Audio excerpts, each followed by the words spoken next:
بله گری تماشوانان ام و بشه دا هاتنه دورا برادوستیان گری تماشوانان دورا برادوستان و جه گله قدیمه جه گله گرینگه ناچه گله خوشه اشیرا برادوستیان تاریخ آوان دیروک آوان و گله قدیمه و براو دوست و خیر هاتنه دورا برادوستان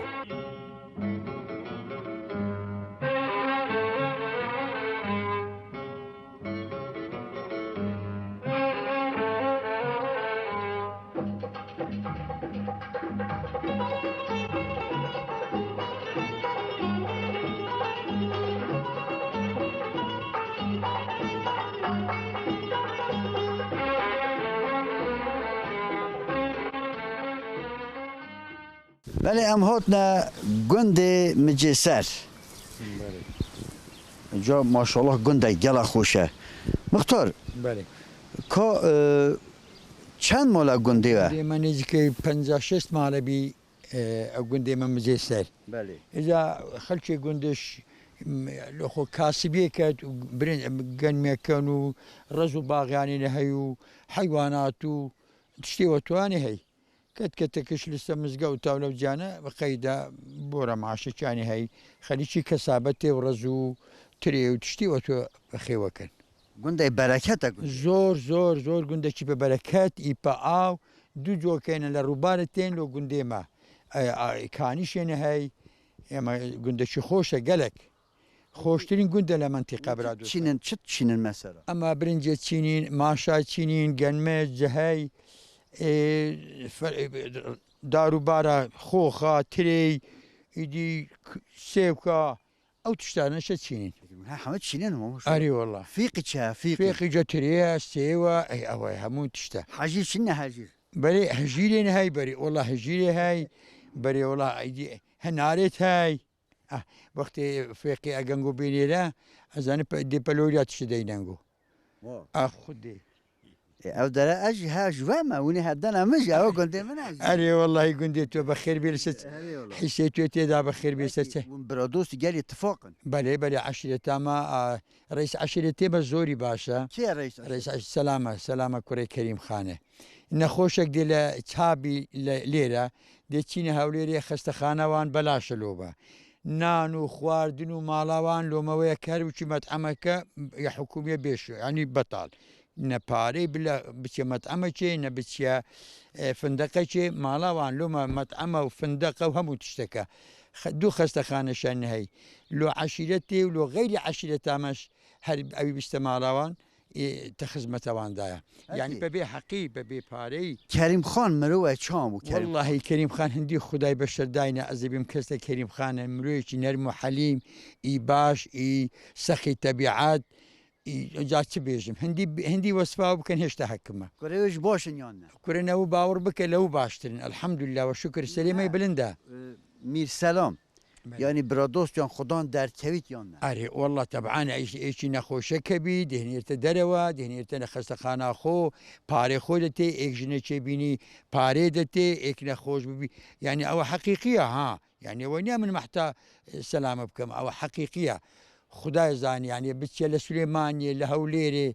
لحرجه چی لی بپرسه ببی اری سلامی کریم خانی که دیبن پیاوه چی زور باشه سخی طبیعتا ناندره مالاوان هر میوانه چی بیت والله جاره چی خوی من تورا که نیورانه بو پیاوکتی پری گوتی تو رو گاس نکرده بیت نانه بخو ایمون گو من ندید گوتی هر دوی از چوی هاتی هتانی روز خوارد او زاید شد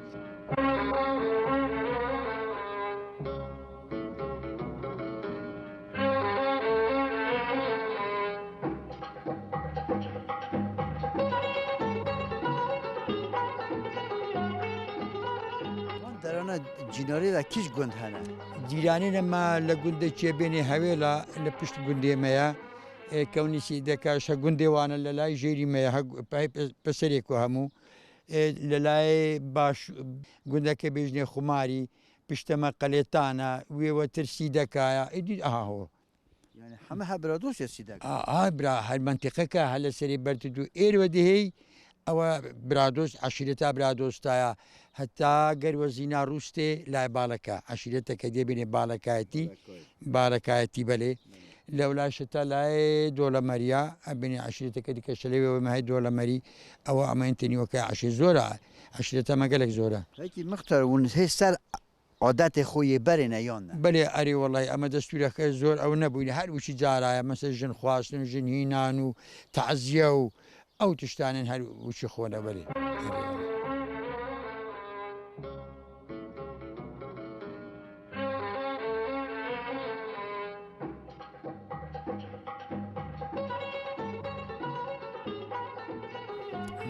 کام تە بناسی بله ناوی تە ناوی من یوسفه وەکی سفتە یەکیش گوندیە از ئێرەمە تو ژێوێ بله چ منتیقە لە منتیقامە خۆشتر نینە منتیقامە منتیقەکە خۆشە لە دەستە ڕاست و ڕۆژهەڵات ئیرانە دەستە چەپیت و تورکیە جێشی زۆر خۆشە لە دەستە ڕاستی ئەو لای حاجۆمەرە یعنی حدودێمە چارگۆشەیە کە منتیقەکە زۆر خۆشە لە هەموو منتیقا خۆشترە ئەنی لە زراعەت و لە ئاژەڵداری و لەو شتانە هەمووی لە هەموو جیا باشترە وەکی ژیان سەر چیە زێدەهەی بە منتقی حیوان مەرداریە و ڕەز و باخە و ئەو شتانەیە ینی ئەو چیانە زۆر خۆشن زۆر ئەرێ وڵە بێژم لێرە داوەرە هاولێرێ دهۆکێ سلێمانی دەرێکی ها خۆش چینە نا چ جێ و شێرە خۆش نین لە هەموو منتقەی خۆشترە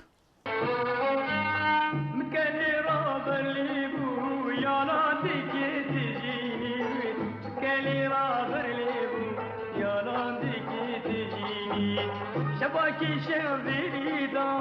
تتلاني تاليني شباكي شغلي دا تتلاني تاليني خزيمة قاد دفني دا أقري وامد يتيني خزيمة قاد دفني دا أقري وامد يتيني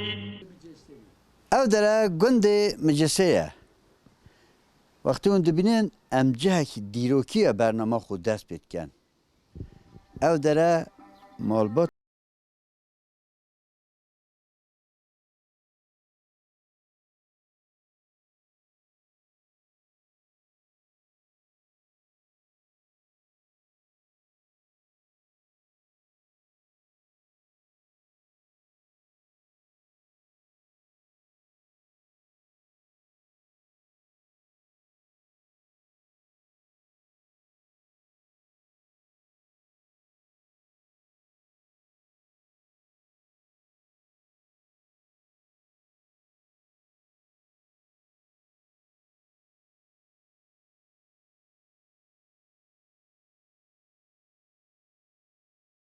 کەریم خانە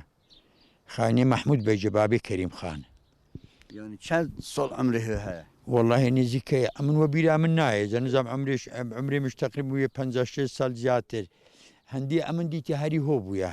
قەسر بووە ئجە تەبقە کە دیش لە سەیرای بوو بەلێجا یا خراپبوو ئۆتۆپەزی تێلی نایەن وێرە ماڵەوان یا لە هەولێرێ و خانێکە بێسەر و بەربوو یەکەتێ ew gunda gundek qedîm e ne بەێ بەلێ ئەوە لە زمانێ پێشی ئاشووریە پێشی ئەو زمانی ئەو لای بوو گەلێک هاتیینە ڕسما بگرن لێرە ئاسارە لە دیوارێکی لێرە هەیە گوتن نزیکەی نزم چەند هزار سال پێش زانین پاشایەکی لێرە بوو ناوی جێەکەی لێ ناوی گرقەلاتە بەێ ئێجا لێرە ئەوە ئەو گوندەی وەختی خۆی هاتێ کڕی بووە ئێوان و لێرێ خانی چاکردە بابێ کەریم خانە مححمود بەیجی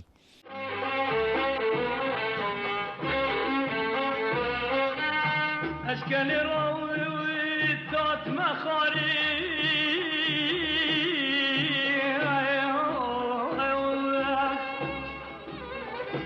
حوشا مزي ضاطم واجبر جراوي تات مخاري حوشا مزي ضاطم شو ما تستوي أزمري وأم يا خيل كيف وقف حتى وأم نبي والأسرى بنيم شبكي لك ما عاشق عادتها ئەمن سەلام کەریم خان برادۆستی کوڕە گەورەی کەریم خان لە هەولێر دانیشم تەوان ئەمە برادۆستین عشیرەتا برادۆستاینە ماڵاما ئێستا لە هەولێرەیە ئەم خۆ ئونیڤەرسیتا لە وڵاتێکە ئەوروپی خلاص کردیە دوما piçekî basê menteqa biradostçiyan sîdekan cihêt vê destpêkî piçekî behsa wê bike. ناوچەی برادۆست کە مەرکەز ناحیەکە سیدەکانە دەکەویتە سەر سێگۆشەی سنوور عێراق و ئێران و تورکیا ناوچەیەکی زۆر گرینگە و زۆریش فرەوانە یەکەم جار کە بوو بە ناحیە ساڵی 1933 بوو ئەگەر بە هەڵە نەچووم ینی ئەو دەورانە بوو گەورەترین ناحیەیە لە هەموو عێراق عەردەکی زۆری هەیە لەو ناوچەش زۆری خەڵکی وێ ئیش و کار و پیشێوە مەڕداریە و کێم کێمە زراعەتی شەکەن و بەڵام ئەو ناوچە گوندە حدودیەکان ساڵانە کە زۆر لە مێژە ئەوانە گواستراینەوە هاتینە شاری بەڵام ئێستاش گوندەکی زۆر ئاوەدان کرایتەوە خەڵک لەوێ ژیانە خۆ بەتە سەر ناوچەیەکی زۆر جوان و خۆش و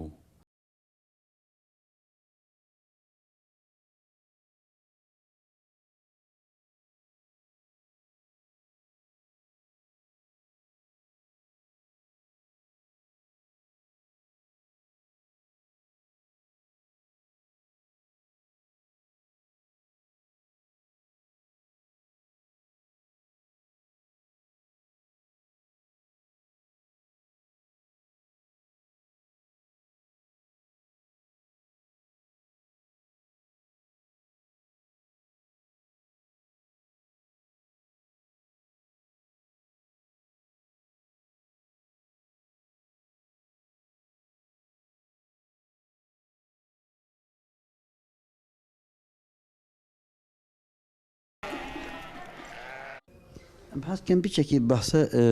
bapîrê te gelî temaşanan hindê em zanin tabii neviyet xanê lavzêrînê Emirxan Begî ne وەکو باست کرد مەسلەی خانی لەبزێڕین تەبەن مەلحەمەی قەڵای دەمدەم ئەوە لە مێژوودا زۆر بەناوبانگە و باسی زۆر لێکرایە لە سەرچاوەی بێگانەکانیش ینی باس لێ دەکرێت چۆن بووە کوو بووە کەی بووە بەڵام من پێم خۆشە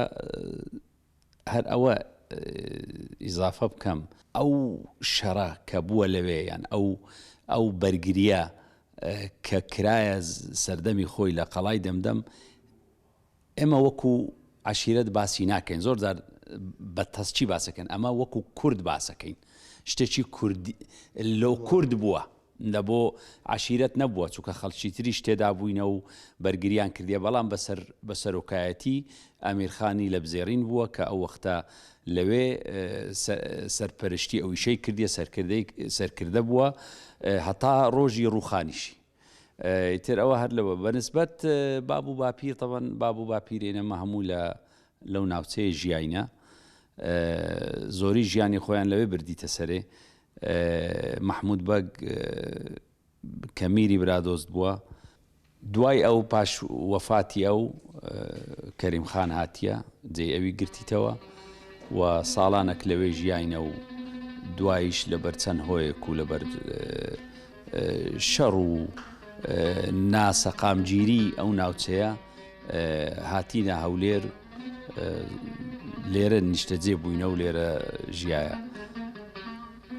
ساڵی 2012 کەریم خانیش هەم وەفاتی کرد ئەمریکا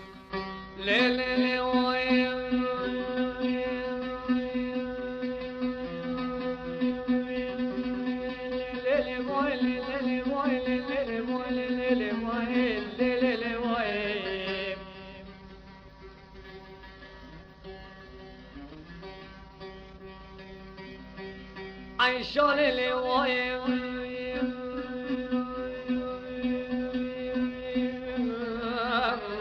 نکلی وای نازدار وای قابل وای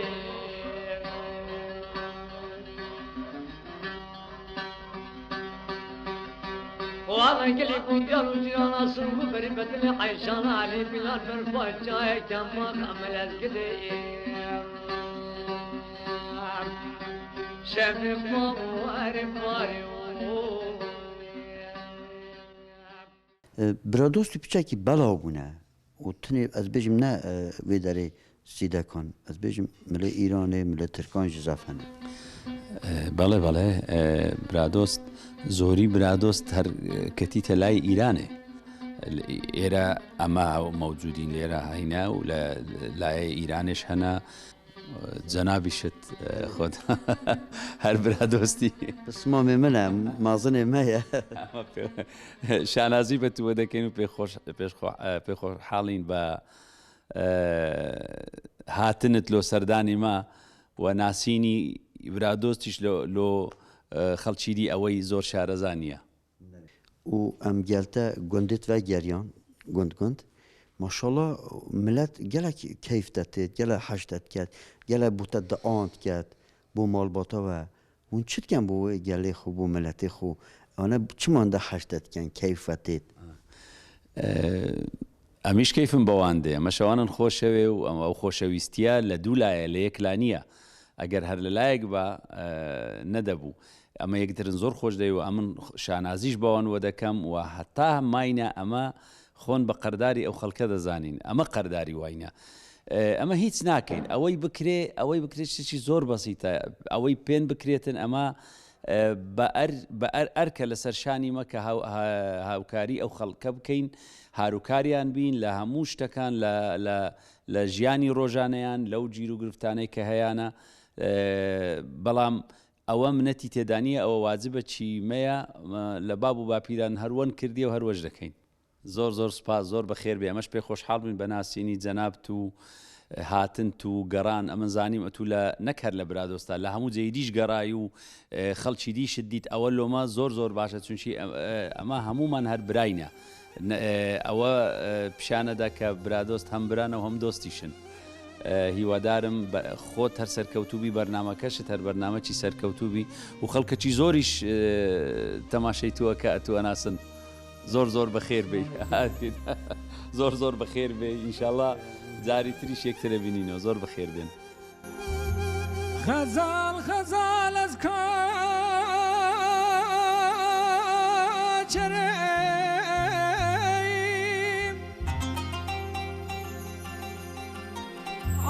ناره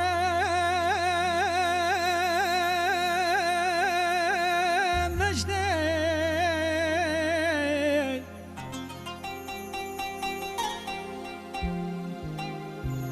ای خالقم گو کمر از روزی گیرانه گندای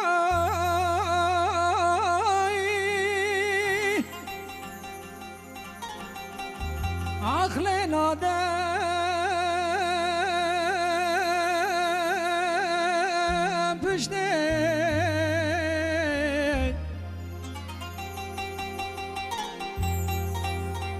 مرو برندان شیانو تیران بیان شگرتی حبسان زندانان بی مرو تینا بی را برونش نارخ که لکه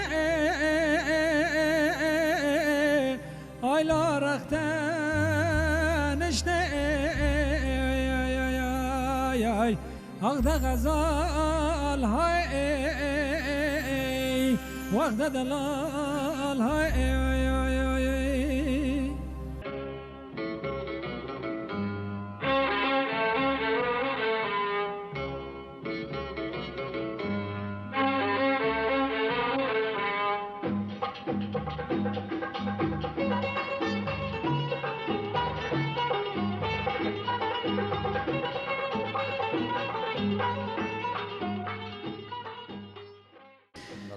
بله نهایت تب خیر دلشاد حالی دلشاد التی یکیش گنده برادر جیلیا بله جیلیا چند تقریبا 6 مارته همه برادر بله همو برادوستا او منطقه پام برادوستا yani سیده کن همه برادر همه برادوستا جغرافیا همو برادوستا تقريبا سلسله شي زوره زعما مرو انسان بحساب ناتي قال زوره تقریبا چند گنده قرآن نسكن لو انا بيتصل قندت اري والله زياتر يعني انسان برادوس اري والله دلر زوره يعني منطقه ما دلر زوره رئيس عشيرتي ما لبدايته ولدي كريم خان بيا زور بينا بس اوي سرچي هر دوره كريم خانه كريم خان رئيس عشيرتي ما بيا لباشي كريم خان توفاتي تجي استا دار السلام رئيس عشيرتي هم برادوستيا شو انا بوا باشه يعني لباشي خلاص كده لو باشتر مادي توبيت جابرات خدمتكاري او قومي لو زياده انسانه سبينات الوتني بنسبه باشي يعني لله خلاص كده ونج بو تشتكيت كم بو كوكسيلا القران جاء اما اوي بمرا بسبيري يبين بتر ان شاء الله تقصير ناتين اي بين بتر الى قوتا مجدانه بزا اما مش بين او دوريمه يشين دوره من اللي بدستيو بس هر قصه بتا لكنا مره فزبنوينيه هر قصه بتا يعني والله مداني الا بخوص صاحبهم موضوعشه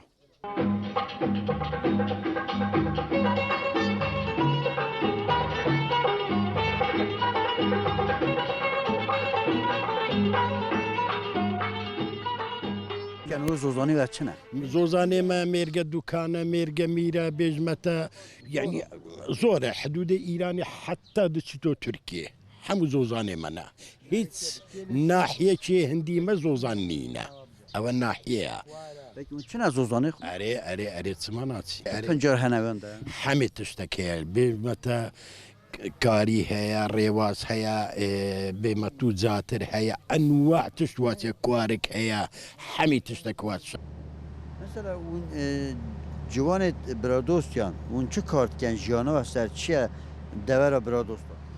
برادوست منطقة برادوست سنورة برادوست قالك مزنا هر كسك خريكي مشغوليته شغله خويا يعني زیاده سر چیه شولا و مثلا دور برادوستیان چاندنی هیا وكو دفر برادوست بالي هي زراعت هي بالبنك شتوكال هي خلك خريكي ميشايا خلك مرومالاتيا خلك خريكي زراعته كشتوكاله وخلكك هي فرمانبري حكومتها وخلكك هي بيشمرقيه وخلكك هي وتجارة وبازرقانية كد يعني انواع خلكي تدا هنا وطيبتي اويد المنطقه سرينا دفر برادوست زيدتر خولوان تبين اوي من بعض كرده وليرش بابين واختي الشارع هم فرمانبرن هم خليكي تجارت هنا خليكي يعني انواع اشكال هنا تقدر شولت وان هنا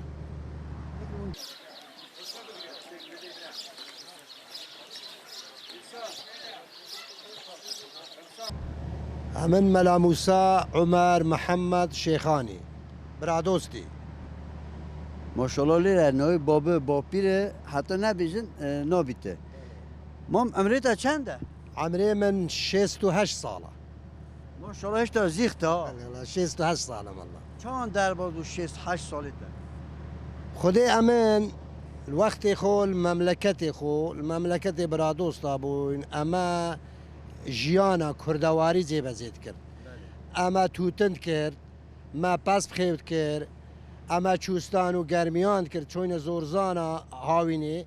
و جستان اشتاتینه و خانیت خو یه جستانه ام جستانه ما حیوان هبو پز هبو ام دا چون اما کولتینان اما پشتیت کرکولتینان اما زورکتینا اما رستینا بو حیوان خو حتی بهاره دی سانه اما وقت دنیا پیچک اود بود دا چینو زوزانا جات انها وقتت او تشتين بيروت دليت سوجيته الحمد لله والله بلا زاد مثلا او تقريبا سلو صار صالة ام مملكتي خو يعني نقل كراينا هاتينا قواستنا وحكمتها عراقي او وقته ام قواستنا واما ايناينا ايرا ام الجماعه يزور ملي ام دانان ام صدام قال الظلم واكر بلي يعني والله بلي قبول نکه ان شاء الله آمين ونیه منطقه برادوست داره نه بله اما برادوست بله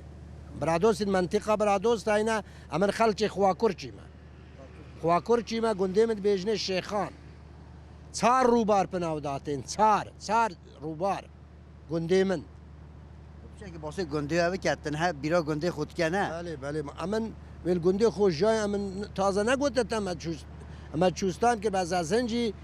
هنگ بیجن از تولاز بیم از جاحل بیم بله او زمان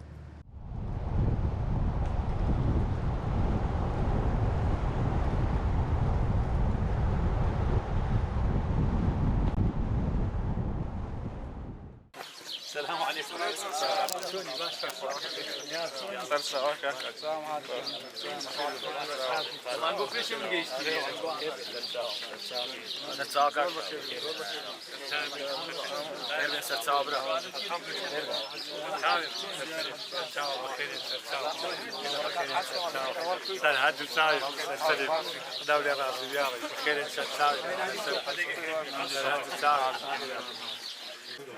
لا أنا كرة كعب محمد أبرا أو إسلام موديل بری گری تماشانان امنها جواکا برا دوستیان رونشتینه و گنده وی داره میره خو کره کریم خان بک میر سلام دعوت کرینه گازه کرینه اجاوه داره رسپیت برا دوستیان جیوه داره نه ام گنده که میوانن ما مکمه داره یه هری مازن اوه رسپیک میه مام نوی تب خیر مصطفى مام مصطفى امريتا چنده حمله من نهات و یک ساله ماشاءالله نهویت یک سال چند در باز بود با خدا ما امريتا حمله من هر نخوش بویا او زمانه لبا هندی بوتا او دوله وان درانه ده خوشی در باز پیش خوشتر بولا هنوکا زور خوشتر بود پیش تو چت کر پیش صاحب دولت بود مرنا برده سویستانی و معنی تاتن و گرمیانو رئیسی خود هبو محمود جا قلیفه بابه کریم خانه محمود بیته تبیراته بله مروه چام بو بابه محمود بجش می پبیر ماشاءالله بابه محمود بجش می دیتا خلیفه او مروه چام بو خلیفه آن محمود بک کریم خان بک بو ما بحثی وان بکه محمود بگر کریم خان رئیسی حامی بو رئیس کی باش بو زور و هشار بو بله نه والله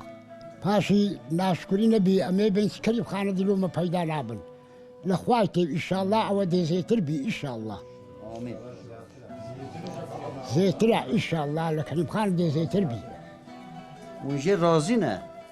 لا سلامة حق ومعلو دان ما قدر خدر قال نبي لنا ما ساون تاريبن لبعتي واسمكن باقي دا ساون رول نبي ما و داری وان گندنه و چه کار تکر کاری و سر چه بو چاندینی هبو هندكا هبو صاحب دولة بو هندكا دخل كرد هندكا ماشو برنجا كرد كاسبي تبو او و هنگی چطوش نت کری همه کشته دستو و چید کرد خري دست خري كاسبي بو كصاحب محاش نبو إلا هر كسك كاسبي أخو معنى إداري دیسا جیانا هنگی خوشتر بود خوشتر بو فما زور خوشتر بو دري ما هنگي خوشتر بو يهم مخلوقة معنى أقل نبونش بيد در خوشتر بو روحهم هبو برا دوستی نهات چاند بینی یه نه رحم ناده هیا گل اتفاقا برا دوستی نما ایت برا دوستی آره والله هذا شو خوي نسيترين معناه بري زوزو ادي نابينين لبو اغلبين الاخواري الاخو ببينين صبرامه سيترتي مثلا تا چه کارتی که وقتی تا جوان هشتا جاهل تا چه کارتی که چه شورتی که صاحب دولة بون دخلوا دان تا چه کارتی که من هندك زا شوان بون هندك زا كاسبين كر دخلنا كر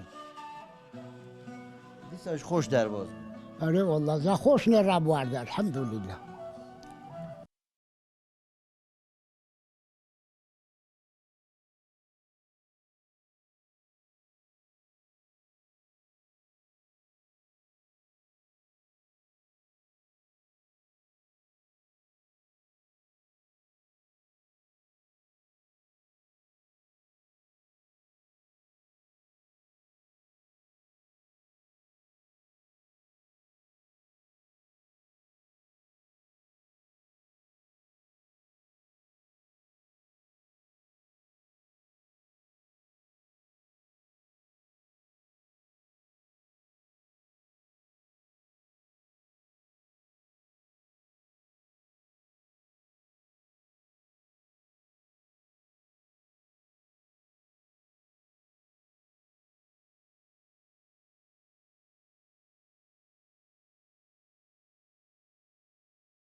كاك سلام يعني وقتی تو وحتی نو ملت خو نو عشیره خو دگره ئەمن زوو دێم زۆر دێم سەردانیانەکەم لە مناسبەی نەخۆش و مناسبەی نەخۆش و ئەوانیش هەردەم ئێستا سەردانی منەکەن لە هەولێرێ ئەو هاتنی من لۆ ئێرە بەڕاستی دڵخۆشیێکی زۆرە هەم لۆ من هەم لۆوە چونچی چاکە هەر لەمەوە نییە ئەوانیش ئینسانی زۆر چاکن ئەو گەنجانە ئەبینی هەموو گەنجینە تێگەیشتینە گەنجینە باشن ئەو ڕدێن سپینە ئەتۆبینی ئەو پیا و ماقولانە هەموو ئینسانینە دنیایان دیتیە لۆ خەڵک باشن کە ئەچم سەفەرەکەم لۆ هەر جەیەک یان ئەچمە ناو خەڵکی دیکە کە باسی قەومی برادۆستا ئەکەن بە باشە باسەکەن ئەو دڵخۆشیە لۆ من طبعاً ئەوە ئێوەختێ من نییە وەختێ باب و باپیرایە هەموو باب و باپیرێنەوانە باب و باپیرێنە من ساڵینە دوور پێکەوە ژیاینە زۆر پێکەوە ژیاینە لە خۆشی و لە نەخۆشیە ئێستاش ئەلحەمدولیللا ئەمە لە پاشوان ئەمە لێرە پێکەوە ئەژین ئینشاڵڵا لە نەوەی نەمەش پاشیمە پێکەوە ئەژین دائیمەن هەوڵی ئەوەشە دەین کە ئەمە بتوانین ئەو دۆستاتیە خۆ لەگە عشیرەتی ئینە جیرانێ نەمەنە چاک بکەین ئەوینە دێنە ناومە مەسەلەن ئێستا ناوچێ برادۆستا کوێستان زۆر لێنە زۆر عشیرینەتی غەیری برادۆست کە دێن ئەوانی صاحب مەڕ و ماڵات و ئەوانە نەدێنە ئێرە بە دڵخۆشی دێن و پەیوەندیەکی زۆر باشیان هەیە لەگە خەڵکی ئێرە هەم بەخۆشی دێن و بەخۆشیش ئەچنەوە و ئینشاءڵڵا ئەمە هیوادارم ئەو نەوعە پەیوەندیانە بمینێن و بەینامەش بەینە ئەو خەڵکەی ئەوڕۆ نییە هەروەچی من گوتی ئەمە خۆ بە قەرداری وایە زانین هەموو وەختێک ئەو دیت بەرە خودێ منتقا براو دۆست یا معناك مازنه من توش تأكيد برای خودی گری تماشانان از حس کم او کره نشوا بدم نویته محمد تو چند سالی؟ من 6 سال اوه کیه؟ والسلام تو حاجت که؟ بله کیفات لیتی؟ بله گری تماشانان برای خودی ملیره او تشتدید ام هاتم برای خودی او کره گوتیه باب خو ایرو میر سلام تید است بچم ببینم برای خواهاتیه بر تانشتاوی آنا برادوست یاندا او پچوک مزناتی توشتا گرینگه نهجی عرف عادت کردان یه بره یعنی مازن جهوان سری جوریه دورا زاروک حتی جاهلان وره بردرنید او کمال معرفته او کلتره نا کردان دا بس از بیجم نا برادوست یان زده مایه و چنده از بیجم وقتی روزه که ریا کهیتا منطقه برا دوستیام آنجی بین حوله محقق بین سیده کام ببینن یعنی او کمال معرفته موی دریدید خدای تعالی کمال معرفته عشیره برا دوستیان کم نکد سپاس کم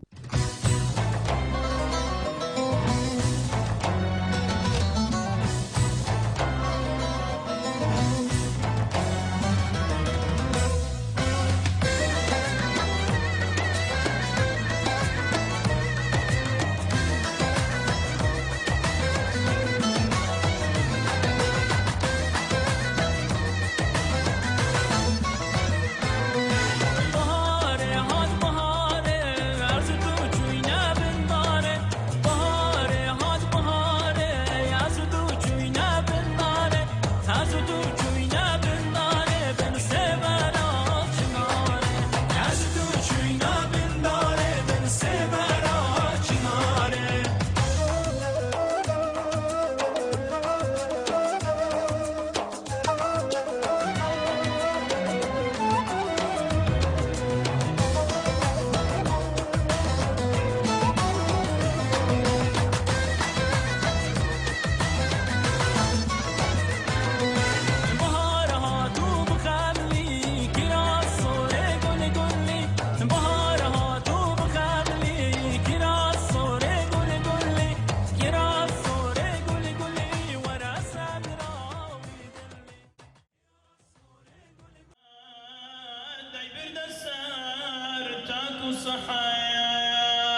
زۆر دەپاڕاوە پێغەمبەر لە وەقتی سەفوەتی تاکو خدا ئەذیەت نەداتن ئومەتی پێغەمبەر ڕاست بن بکەن شەرم و حەیا خوا پەرست بن بەرنەدەن ڕێگای محەممەد الموستەفا الله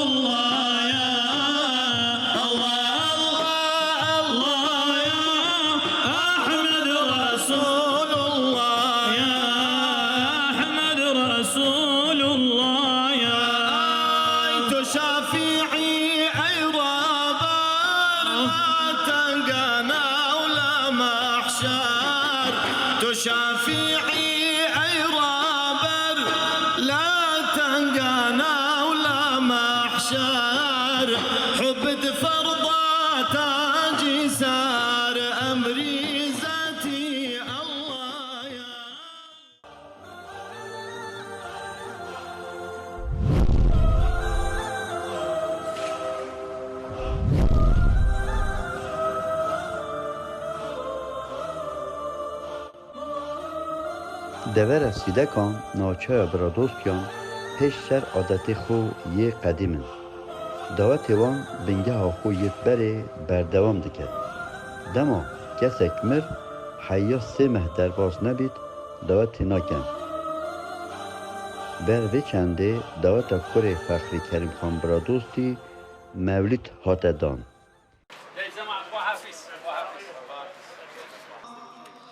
بلاش بكام عزيزي منو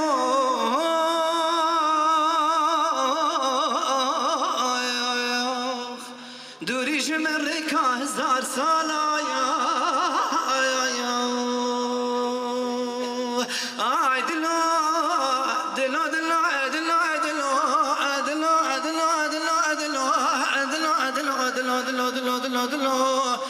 جدري غلام مدينه كل يوم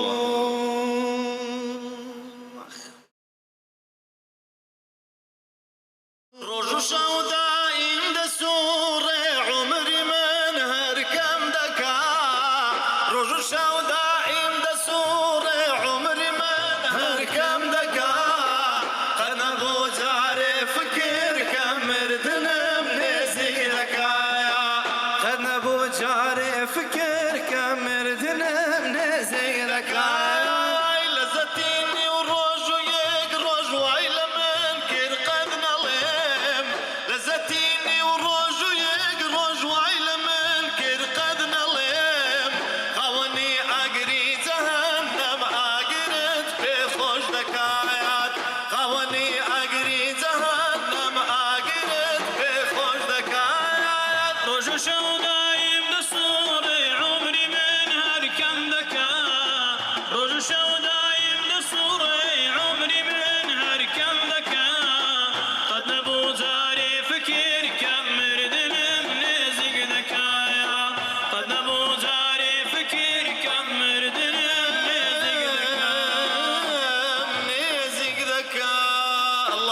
صل على سيدنا محمد وعلى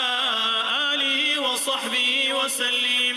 اللهم صل على حبيبنا محمد وعلى آله وصحبه وسلم اللهم صل على شفيعنا محمد وعلى آله وصحبه وسلم نو عشیرا لوره اوه 300 ساله بردوامه خب ایرو وی داره اون چک خارن چیتگن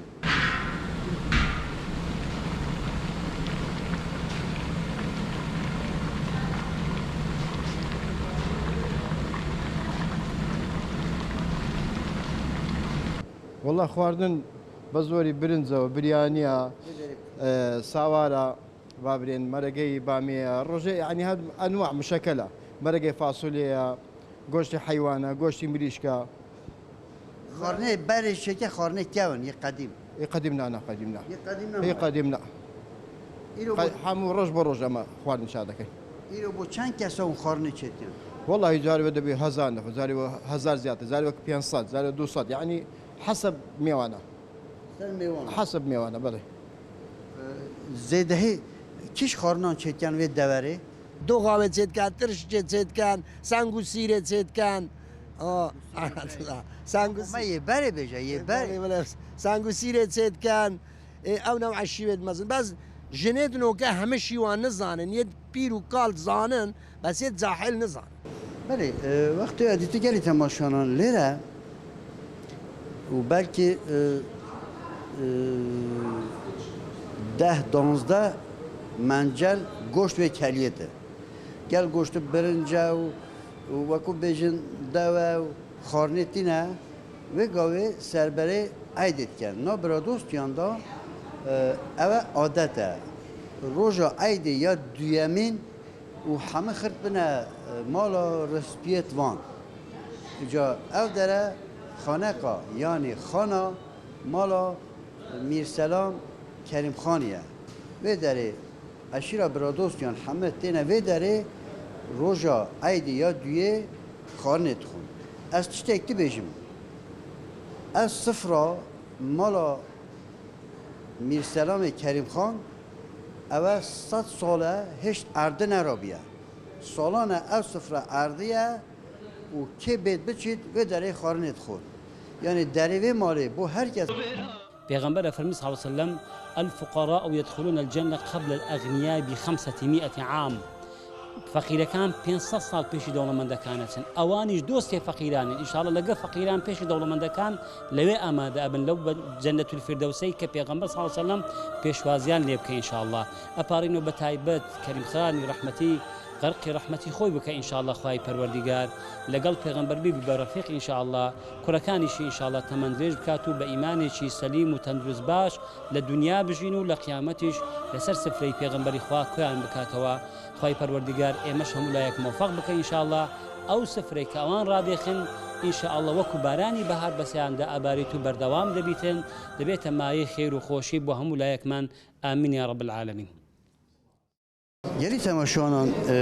تکیلیا عشیران و گلا گرینگه براتیه راستی ایرو و ایده وکو دبینن او جماعته مالباتا میرسلام کریم خانه هر عشیره که هر دوره که هاتینه مالباتا هرکی آنجی مزنت وانجی ویدرینه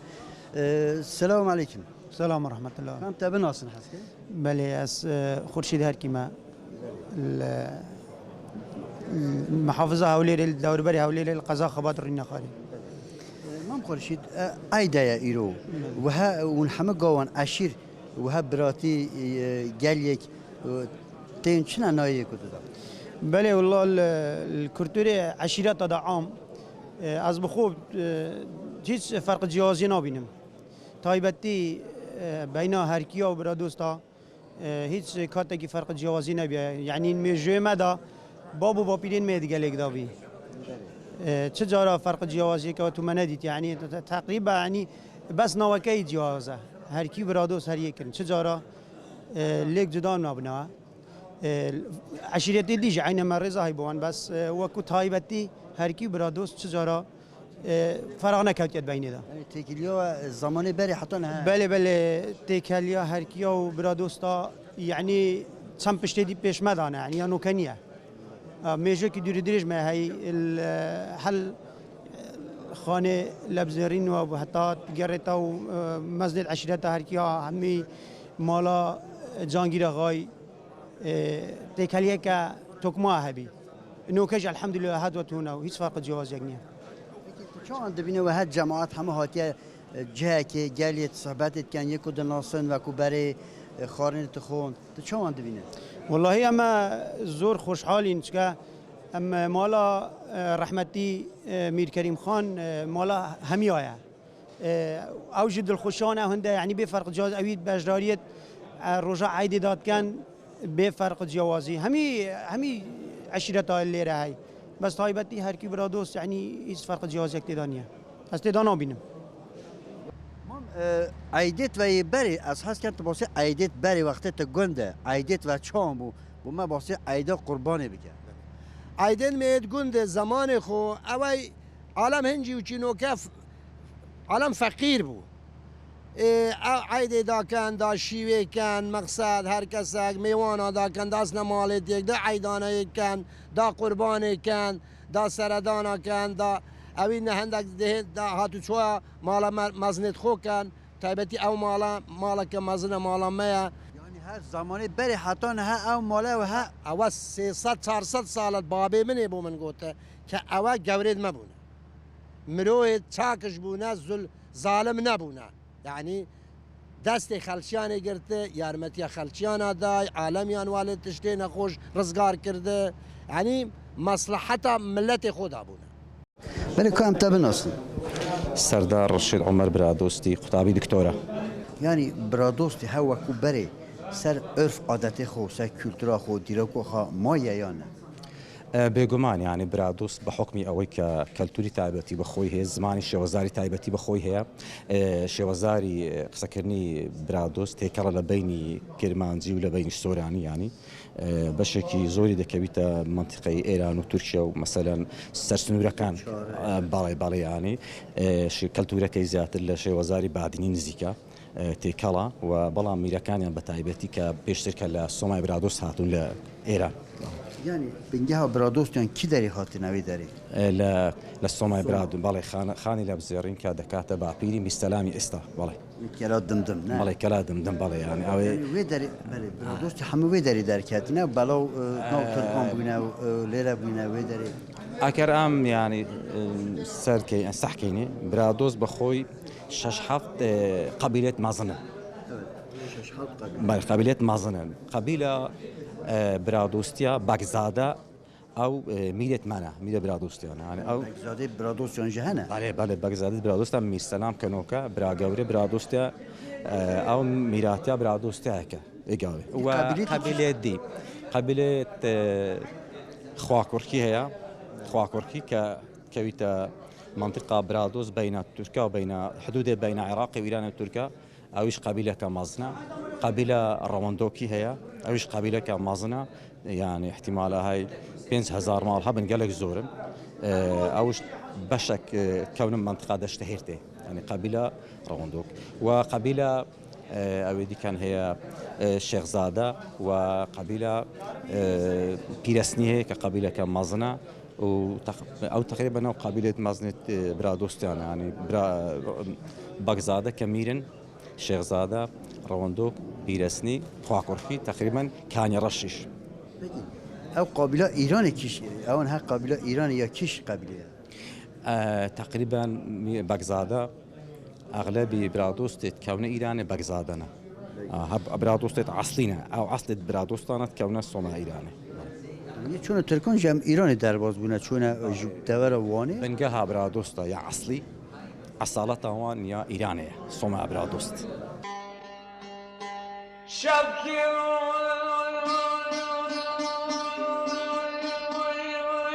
سلم شابي ربنا الله دردك يا علمي علمي علمي علمي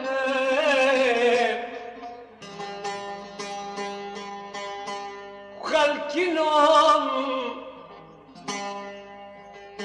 قمتنا مالنا الله سرم لشابي زاچما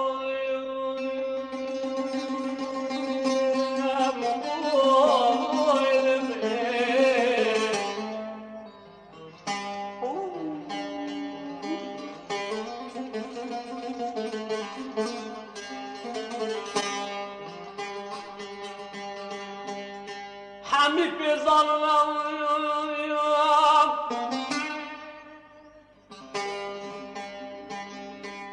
خلقي الظلم إيشابي الظلم لجري داش عريبي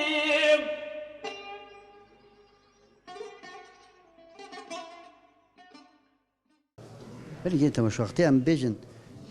برادوست ام بيجن وكالات دمدم ونبظن كينا برادوست خداني كالات دمدم برادوست بلي مرحبا كام تبناس من وڵات برادۆستی ڕۆژنامەنووسم لە سنووری برادۆست.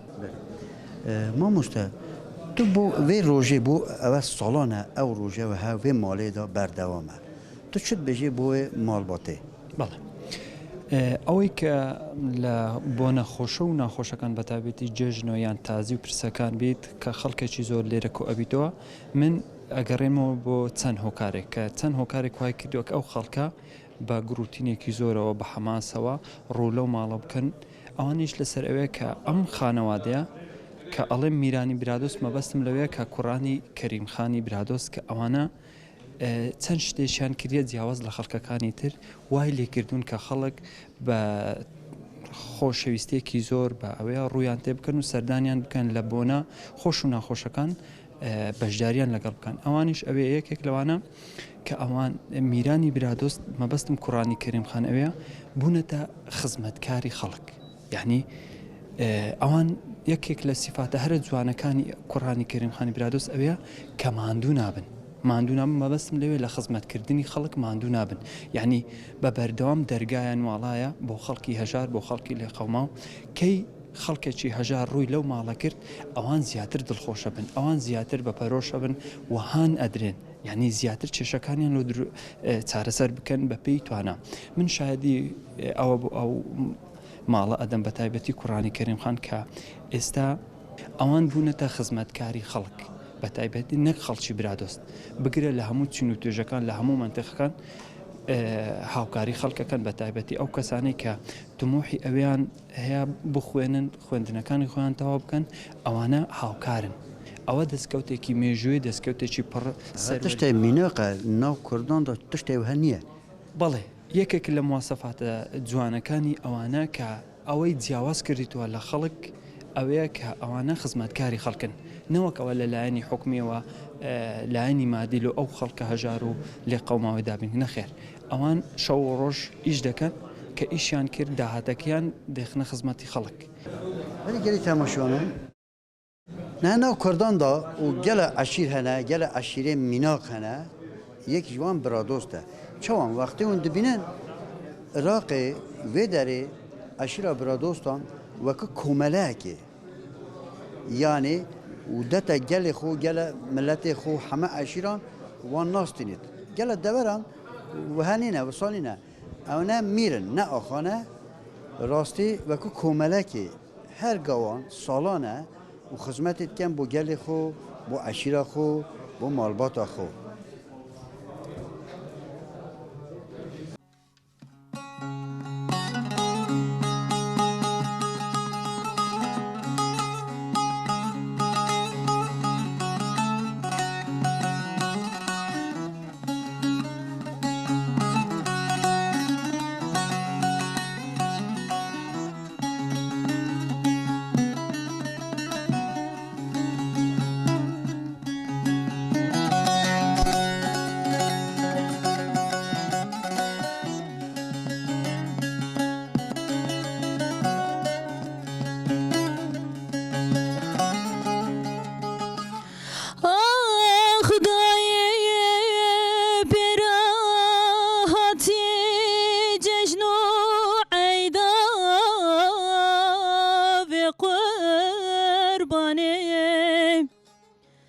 Geçik kurke mederketin şahi govent ledilane Salih bismam bagir go porkure matın zani Ahmed mala musabrin dare eywane Gava şun biseri çavi xwedî dilê min agir ketene dayim Hey waxlı min lê mala minê Heyfa çavê reşû belek hewar îro ah ketine Her wisa em hatine dawiya bername xwe heya hefteyek dî bernamek dî bimînin xêr û xweşiyê da.